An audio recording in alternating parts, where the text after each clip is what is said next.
दादाजी को जब भी बताते थे, दादाजी कुछ सामायिक कराइए, दादाजी बोलते इस काल में सबसे भारी दोष है विषय विकार, तो उसके ही प्रतिक्रमण सामायिक में करो। बचपन से लेके छोटे हैं तब से गर्लफ्रेंड बॉयफ्रेंड या फ्रेंड के बीच में विषय विकारी सब चेष्टाएं हो जाती थी, या विचार आते रहते हैं, कि दृष्टि बिगड़ जाती छोटे तब से। बाद में बड़े हो गए तो गर्लफ्रेंड बॉयफ्रेंड का तूफान चालू हो जाता है, कॉलेज में आ गए तो उसके बाद में भी शादी हुई तो भी हस्बैंड वाइफ के सिवाय भी बाहर दृष्टि बिगड़ जाती है, विचार बिगड़ जाते हैं। कहीं और भारी विषय का मोह होगा तो किसी के साथ बातचीत भी कर देते हैं, किसी को टच भी हो जाता है, आचरण में भी बिगड़ जाता है। कल्पना नहीं तो करते रहते हैं, कल्पना चिंतन करते रहते हैं। इस प्रकार विषय विकार के दोष होते ही जाते थे।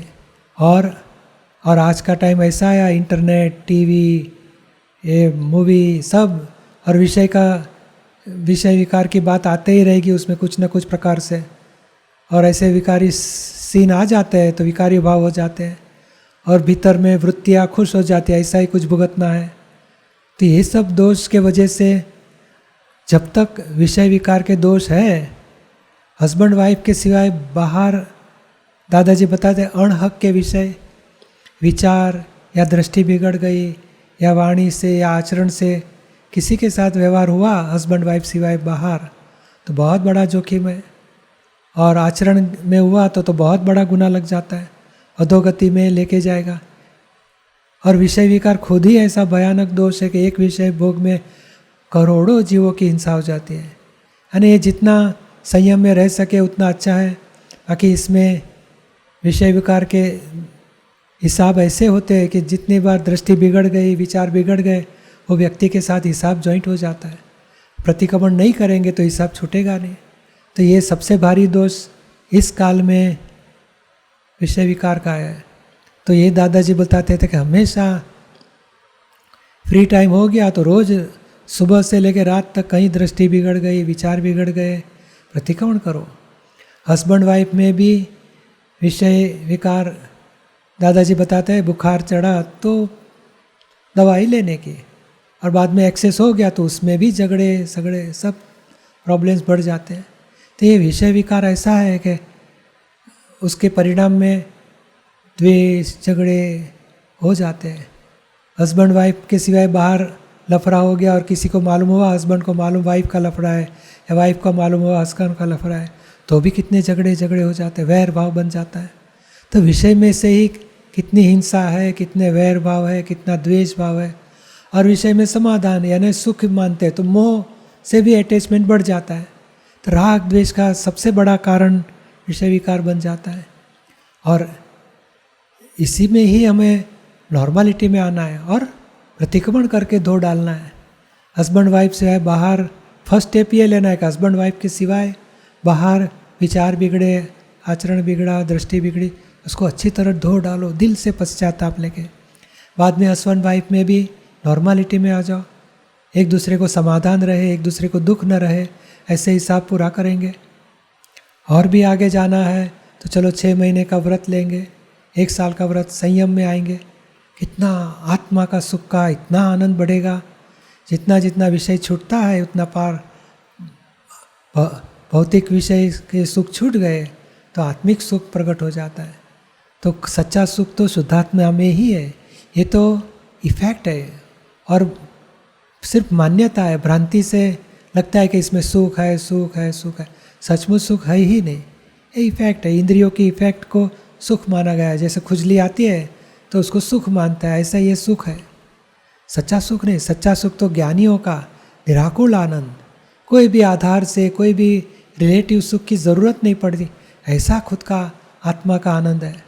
और हमें ज्ञान मिला है तो यहाँ दृष्टि शुरू होती है कि मैं शुद्धात्मा हूँ, अनंत सुख का धाम हूँ। और पूर्व कर्म के आधार से विषय की ग्रंथि लाए हैं अटकण स्वरूप से, दृष्टि खींची जाती है, विचार आते रहते, चिंतन होते रहता है, कल्पनाएं होती रहती है। अभी वो धो डालेंगे। कहीं किसी के साथ ऑफिस में है या कहीं भी व्यवहार में आसपास में का अड़ोसी पड़ोसी में कुछ विकारी बात हो गई किसी व्यक्ति के साथ, अभी धो डालो। और आगे कनेक्शन बढ़ाना नहीं है, अभी तो ये फेसबुक है, ये है, वो है, कितने लफड़े बढ़ जाते हैं उसमें।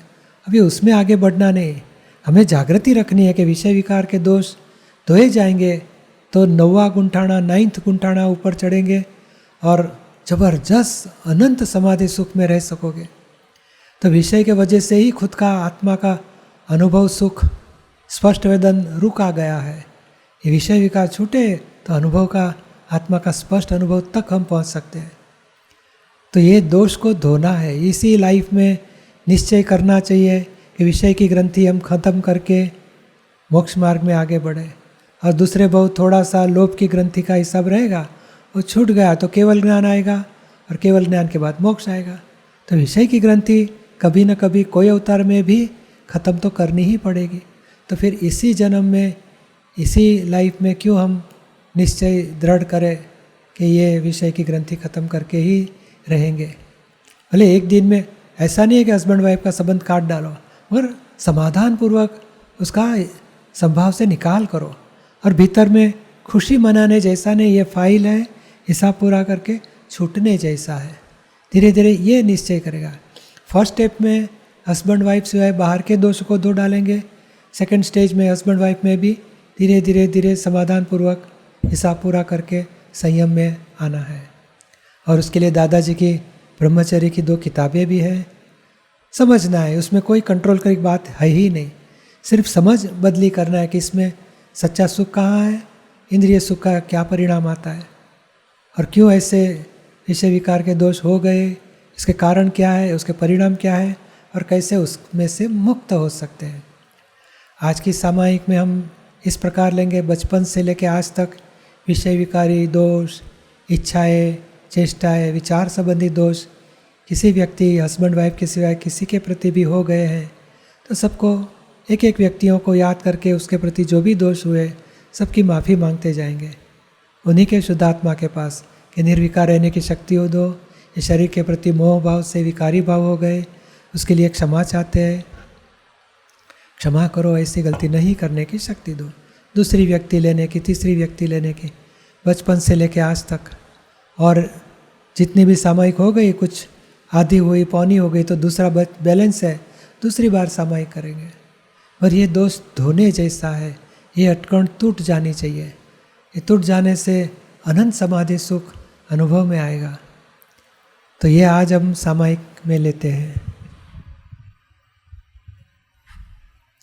बोलो, हे दादा भगवान, हे दादा भगवान, हे श्री सिमंदर स्वामी प्रभु, हे श्री सिमंदर स्वामी प्रभु, मुझे शुद्ध उपयोग पूर्वक, मुझे शुद्ध उपयोग पूर्वक बचपन से लेके आज तक किसी व्यक्ति के प्रति विषय विकारी दोष, इच्छाएं, चेष्टाएं, विषय विकारी विचार संबंधी दोष, सभी प्रकार के विषय विकारी दोषों को सामायिक में देख सकूं और उसी शुद्धात्मा के पास खुद के विकारी दोषों की क्षमापना पश्चाताप करो,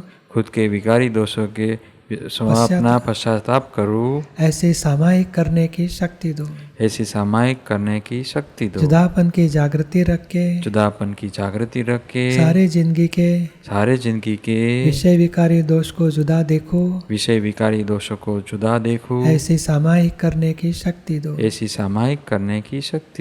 मैं मन वचन काया मेरे नाम की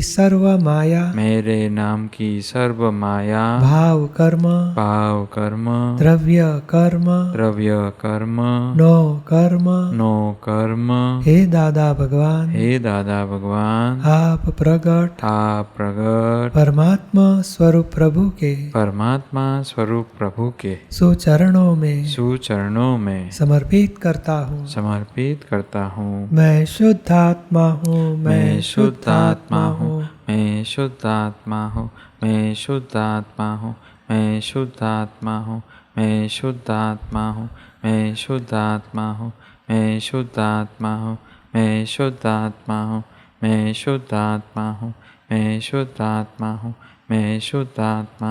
मैं शुद्धात्मा हूँ।